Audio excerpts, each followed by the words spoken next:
Rendue par la Cour constitutionnelle ce mardi à Kinshasa, une décision qui fait suite à la requête de la Commission électorale nationale indépendante sur le processus électoral en RDC. La Cour ordonne notamment à la CENI d'évaluer en toute indépendance et impartialité tout le processus. Et pour éviter le désordre dans les provinces nouvellement créées, elle enjoint au gouvernement à prendre des dispositions transitoires exceptionnelles pour la gestion de ces nouvelles entités issues du découpage. Le dilemme semble à moitié résolu pour la Commission électorale nationale indépendante, elle qui était à la recherche d'une issue au blocage rencontré dans l'installation des animateurs politiques à la tête des nouvelles provinces, mais surtout dans l'ensemble du processus électoral que la Cour constitutionnelle appelle à revisiter. À la Commission électorale nationale indépendante d'évaluer en toute indépendance et impartialité tout le processus électoral conduisant aux élections prévues dans son calendrier global du 12 février 2015 et notamment celle des gouverneurs et vice-gouverneurs des nouvelles provinces avant la tenue des élections provinciales.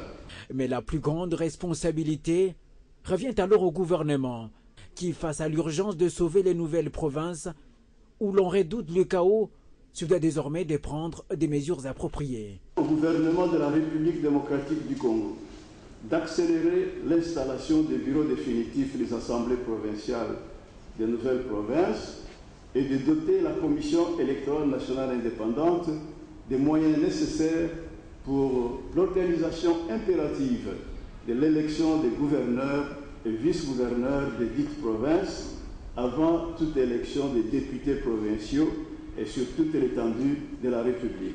Difficile cependant de savoir, séance tenante, la position de la CENI.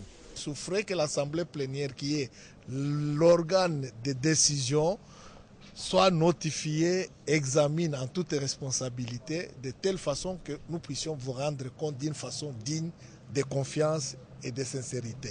Les décisions du bureau de la CENI et du gouvernement serviront donc de déclic pour réorganiser, voire sauver un processus déjà fragile.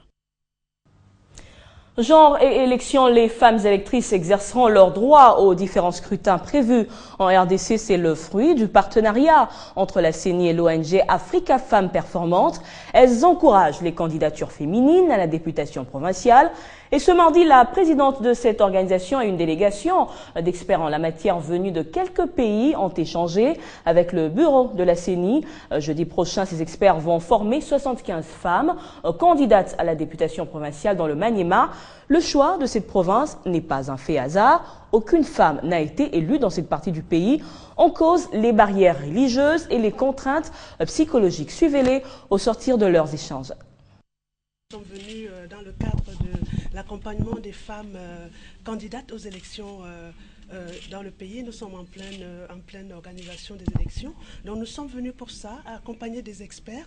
Madame Fatima qui est à ma gauche, qui va donc encadrer les femmes électrices. Je suis là pour accompagner les femmes candidates, proposer de les amener à faire une planification stratégique de campagne électorale, donc partir en quelque sorte gagnante, les amener à s'approprier les techniques de communication politique, les accompagner dans leur campagne électorale et puis développer les aider à développer leur leadership, leur confiance en elles-mêmes, parce que la plupart des femmes hésitent, donc les amener à faire le premier pas. Les questions du genre, ça ne concerne pas que les femmes. Et à la CENI, depuis qu'on a pris les rênes de l'institution, nous nous sommes donnés comme obligation de pouvoir impulser la femme au niveau du processus électoral pour lui permettre de s'impliquer pleinement dans les affaires politiques. Dans un autre registre, lors de son séjour en France, Aubin Minaku a rencontré la secrétaire générale de l'Organisation internationale de la francophonie, Michaël Jean, l'occasion d'échanger autour des axes prioritaires définis par le nouveau président de l'APF. Ils ont également abordé le sujet relatif au renforcement des liens entre l'Assemblée parlementaire de la francophonie et l'OIF. Après avoir conféré avec le membre du secrétariat général de l'APF à Paris, Obemina Kunjalanjoko, président de l'Assemblée parlementaire de la francophonie, s'active sur le terrain de la diplomatie parlementaire. Reçu en audience ce lundi à Paris par le secrétaire général de l'OIF, Obemina Kou, président de l'Assemblée nationale de la République démocratique du Congo, a donné des éléments probants à Michel Jean sur le processus électoral en RDC, les dialogues ainsi que sur le financement du processus électoral en République démocratique du Congo. Abordant les questions ayant trait au fonctionnement de l'APF, Obemina Kunjalanjoko a confirmé le fait que l'APF devra être aux côtés de l'OIF pour toutes les grandes actions à venir. Sur le plan de l'actualité politique, il ressort de cette rencontre que les États en processus électoral devront donc ériger les dialogues comme mode de résolution des crises, ainsi établir un climat de paix au service de la démocratie.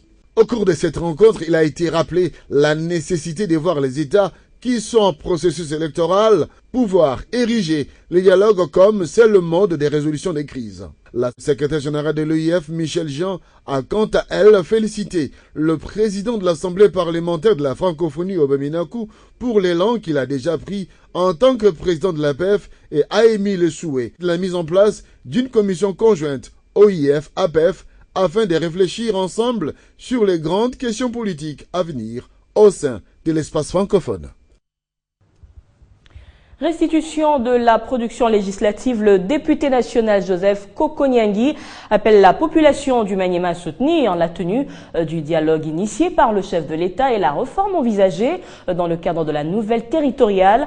Il a dit à la population qui a compris l'importance des lois votées pour cette fin. Il s'agit de la loi portant répartition des sièges et les dispositions fixant la mise en place de nouvelles provinces. Après la session extraordinaire de l'Assemblée nationale, les élus du peuple mettent en profit leur temps des vacances parlementaires pour respecter les recommandations du règlement intérieur de la Chambre basse du Parlement congolais.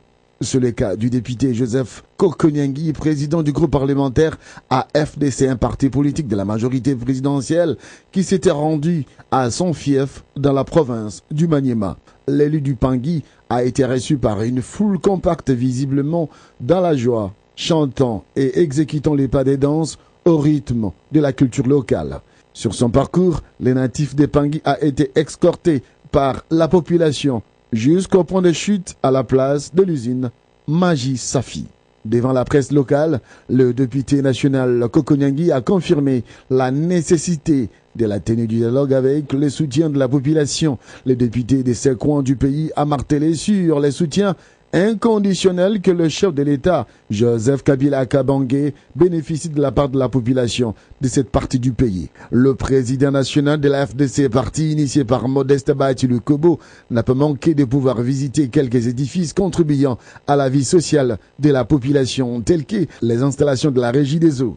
En sa qualité d'élu du peuple, le député national Kokonyangui a interpellé les responsables de cette entreprise qui ont promis de pouvoir rétablir la fourniture de l'eau potable dans quelques semaines. Géologue de formation, le député national Kokonyangui a aussi visité quelques projets déjà entamés. Question de se faire une idée sur l'avancement des travaux. S'appuyant sur la vision du chef de l'État, le président de la FDC a consulté et fait la restitution sur la production législative. Un accent particulier a été mis sur les biens fondés du découpage territorial et sur la loi portant répartition des sièges promulguée par le président de la République, Joseph Kabila Kabange. Alphabétisation et société durable, c'est le thème retenu pour la journée internationale de l'alphabétisation, célébrée ce 8 septembre à travers le monde. Cette journée rassemble en plus des gouvernements, les organisations multilatérales comme bilatérales, les apprenants ainsi que les experts. Et en RDC, la ministre du Genre a appelé les Congolais à un travail participatif et collectif pour lutter contre l'analphabétisme. Et c'est chaque 8 septembre que le monde commémore la journée internationale de l'alphabétisation. La République démocratique du Congo compte près de 18 millions de personnes qui ne savent ni lire ni écrire, soit 27% de sa population. Une situation qui s'est tout de même améliorée par rapport aux années précédentes. Le gouvernement congolais, par le biais du ministère des Affaires sociales, Action humanitaire et solidarité nationale, en collaboration avec les ministères sectoriels impliqués, et en partenariat avec les ONG de la société civile, a mis en place les programmes suivants. Rattrapage scolaire du niveau primaire, alphabétisation traditionnelle, fonctionnelle, scolarisante, apprentissage de formation professionnelle, éducation permanente ou apprentissage tout au long de la vie. Et la cérémonie officielle de cette commémoration a réuni les organisations multilatérales et bilatérales, les apprenants,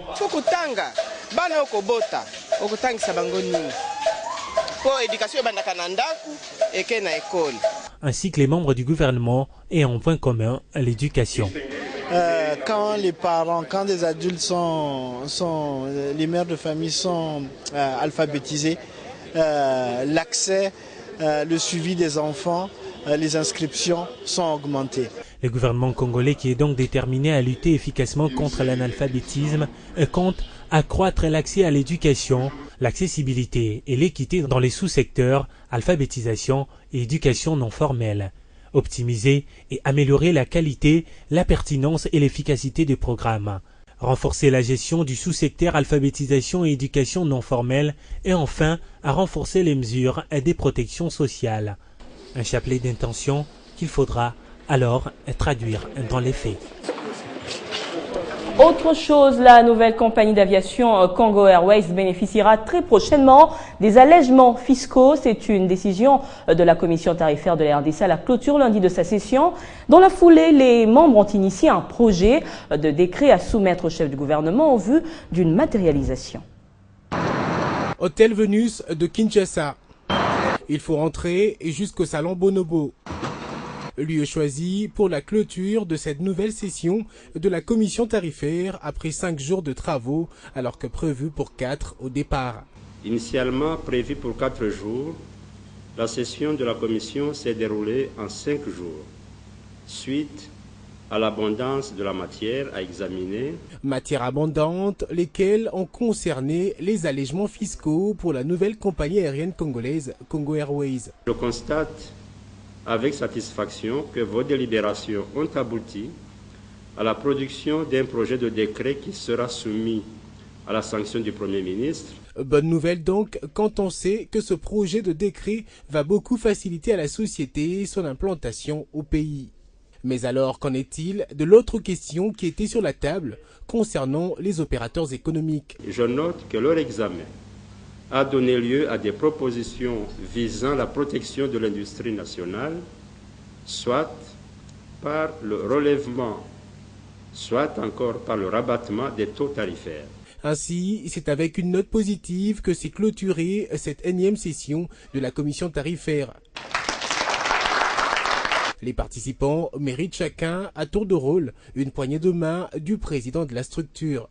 Rendez-vous à la prochaine session qui, comme le veut la tradition, est convoquée sur initiative de la tutelle, s'agissant du ministère des Finances ou encore du chef du gouvernement en personne. On passe au sport. Kinshasa accueille le 3e Conseil national de la jeunesse. Durant 4 jours, les délégations des différentes provinces vont réfléchir sur une nouvelle politique pour la jeunesse congolaise. Et le point d'orgue de ces sessions sera l'élection par l'Assemblée des nouveaux membres du comité exécutif. Enfin, un nouveau comité devrait être mis en place. Fin mandat depuis 2012, le Conseil national de la jeunesse était dans l'attente d'une assemblée générale extraordinaire. Avec le ministre ayant en charge la jeunesse, c'est devenu chose faite. Pour arriver, il faudrait passer par des assises en bonne et due forme. Nous sommes contents donc du discours du ministre. C'est un encouragement pour la jeunesse et cela va nous permettre de nous organiser pour que les élections se passent dans les meilleures conditions. Assisté par la présidente de l'Union panafricaine de la jeunesse, Francine Mouyumba, Samalou Kondé a conscientisé les jeunes à plus de responsabilités dans leur choix durant ces assises de 4 jours. Nous avions tenu à ce que puisse se tenir cette année, ici à Kinshasa, la 3e session de l'Assemblée générale du Conseil national de la jeunesse. Le but est de rattraper un retard qui s'est accumulé sur plus de 3 ans. Et c'était important que nous puissions avoir un bureau légitime, de sorte que l'on puisse redynamiser l'action des mouvements et associations de jeunesse qui tournent autour du Conseil national de la jeunesse. à travers cette organisation, nous aurons